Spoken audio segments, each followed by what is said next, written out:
Welcome to this online resource for steelworkers about domestic violence during the pandemic.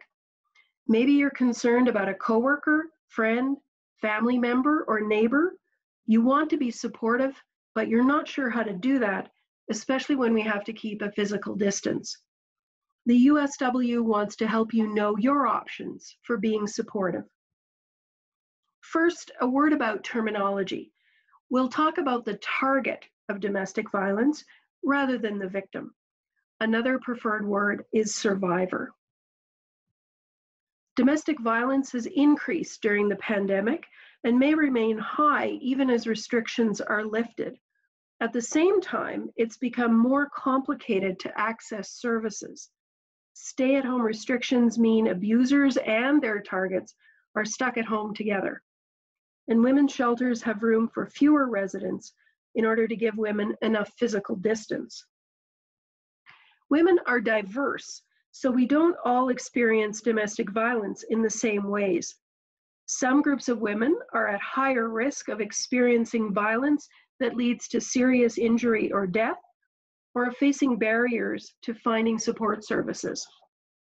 Groups facing greater risk of violence include Indigenous women, women living with disabilities, young women, and trans people. Groups of women who face barriers to finding services include immigrant women, women living in remote and rural areas, racialized women, Indigenous women, and trans people. Before we talk about the concrete things you can do, here are a few guidelines to keep in mind. Domestic violence can result in serious injury, even death. Your priority is to increase her safety. So follow her wishes. She decides what's right for her. Refer to experts for advice. Don't give advice yourself. And if you feel like you're not capable of offering support, remember, small actions make a difference. You don't have to deal with this alone. It's not your responsibility to solve the problem. And you don't have to know someone's whole story in order to be supportive and caring. We're going to discuss the steps that you can take. You can recognize what domestic violence is, its warning signs and risk factors. You can reach out and reduce the isolation that the targets of domestic violence are experiencing. You can refer them to expert support, and you can learn more so you can be as supportive as possible. Let's start by understanding what domestic violence is. It's any form of physical, sexual, emotional, or psychological abuse, including financial control, stalking, and harassment. It occurs between opposite sex or same-sex partners who may or may not be married, common law, or living together. It can also continue to happen after a relationship has ended. Domestic violence happens in all societies. No group is immune because of its wealth or religion or sexual orientation. Children who grow up in homes with domestic violence may experience neurological and developmental impacts. They may also be targets of the violence. And children who are abused or who live in a violent home may themselves grow up to be abusive adults. Men can be the targets of domestic violence too, but women are more likely to experience extreme physical violence and to be murdered. Domestic violence can take many forms because it's not just physical violence that's effective in maintaining power and control. People may think, wrongly, that if there's no bruises, there's no abuse. Many targets themselves will downplay the abuse because it's not physical, or because certain behaviors are normal in their cultural setting or family or personal experience. What all these forms of violence have in common is they're used by the abuser to maintain power and control over the target. It may not be easy to tell if somebody is the target of domestic violence. They don't wear a big label on their forehead.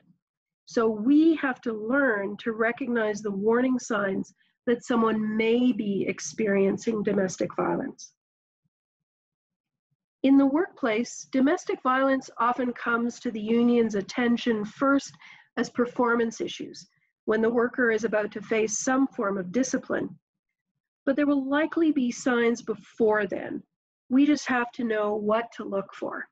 Things like obvious injuries. That includes bruises, black eyes, broken bones, hearing loss.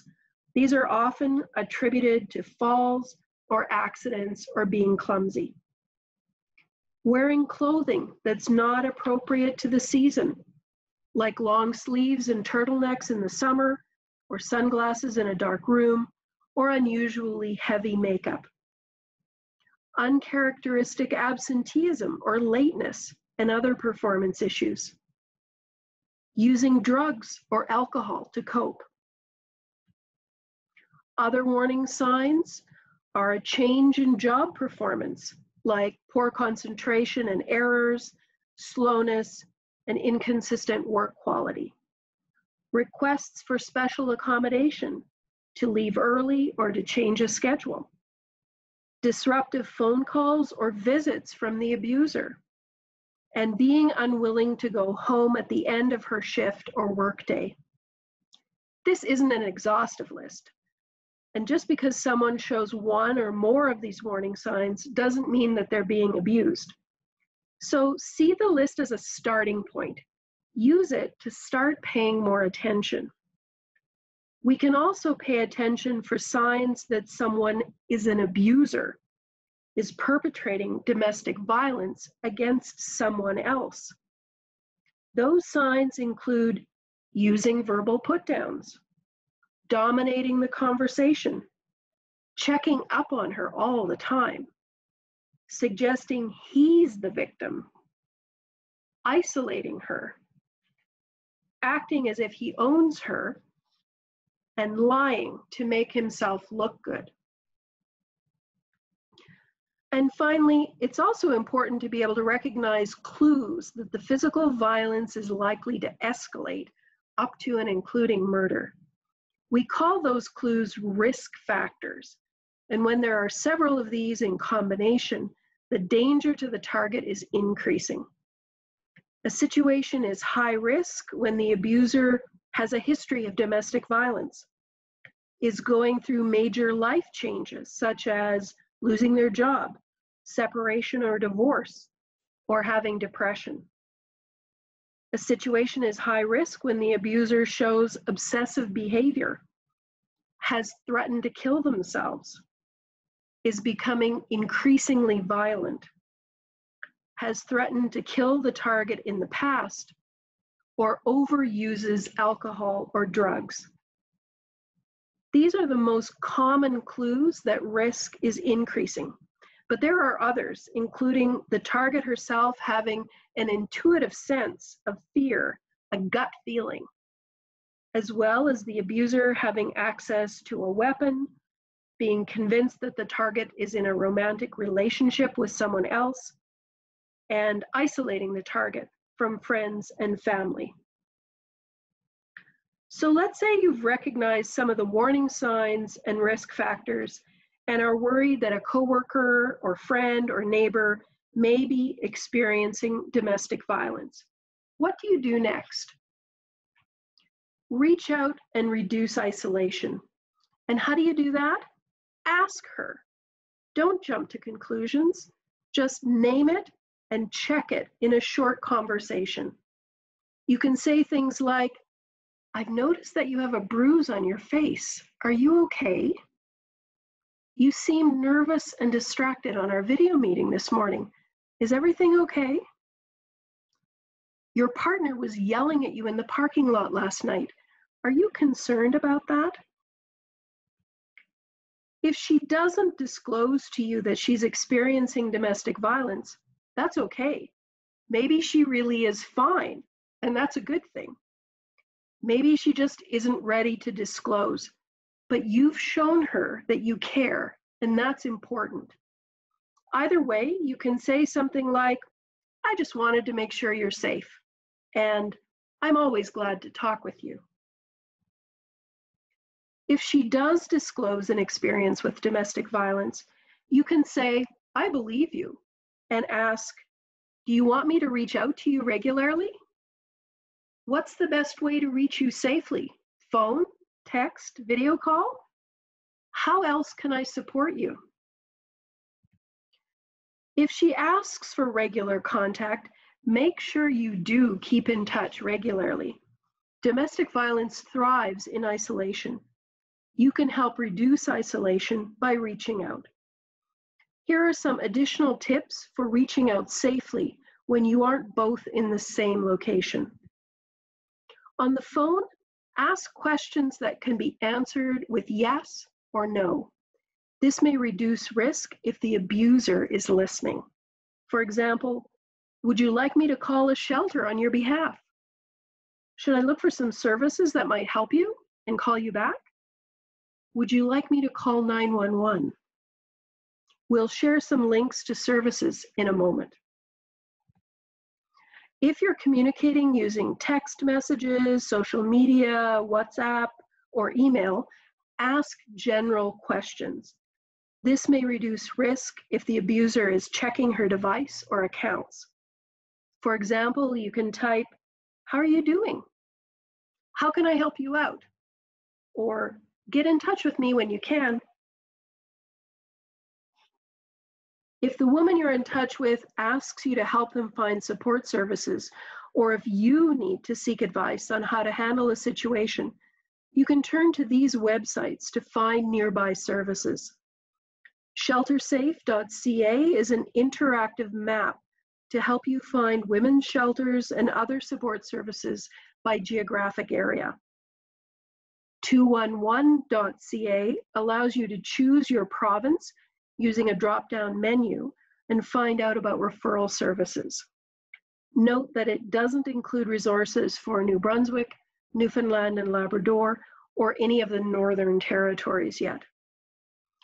endingviolencecanada.org and canadianwomen.org/support-services both list a wide range of supports for those experiencing gender-based violence. Or you can do a Google search using terms like crisis line, domestic violence, or women's shelter near me. Even though they're facing challenges, crisis lines and support services are open during the pandemic. Their staff know that targets may have a hard time talking out loud if they're living with their abusers. Conversations with a target begin with safety planning, including finding out if the person has privacy from her abuser and if the device she's using, whether a laptop or phone, is private and password protected. Even if a target doesn't plan to stay at a shelter, staff can provide support and help make a safety plan. You can call a local shelter or crisis line to get advice for yourself on how to handle a specific situation, even if the target herself can't call. And one of the other important things you can do to support the targets of domestic violence is to learn more.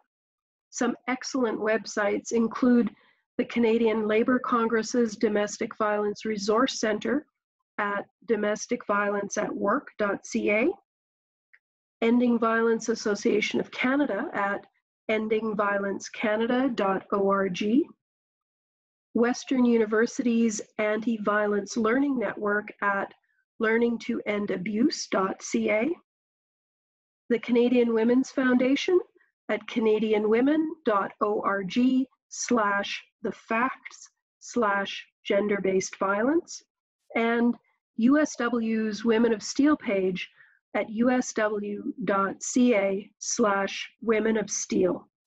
On the left side, under resources, click on Resources on Domestic Violence, Harassment, and Workplace Violence. There are some other things you can do to help end domestic violence. If someone you know is an abuser, first, get good advice on how to talk to them safely. A helpful website to visit is www.indigenousomen.ca. neighbors, friends, and families.ca, then click on the orange box labeled How to Talk to Men Who Are Abusive. Once you're prepared, you can have that conversation. Some steelworker locals have created systems of women's advocates or equity advocates who offer support to the targets of domestic violence. Other steelworker locals have sent brothers to train to be more than a bystander and speak out when they see or hear gender-based violence. If you want to learn more about these important initiatives in our union to help end violence against women and offer support to targets, please speak to your staff representative or district education coordinator. If the target is in immediate physical danger, call 911. Don't hesitate. Call the authorities if you believe someone is in imminent physical danger. During the pandemic, police are responding to domestic and family violence calls as usual. So let's remind ourselves of the guidelines we mentioned at the beginning. Your priority is to increase her safety. Follow her wishes. She decides what's right for her. Refer to experts for advice. Small actions make a difference. You don't have to help deal with this alone. It's not your responsibility to solve the problem. You don't have to know someone's whole story in order to be supportive and caring. Thank you for taking the time to learn and for helping end violence against women.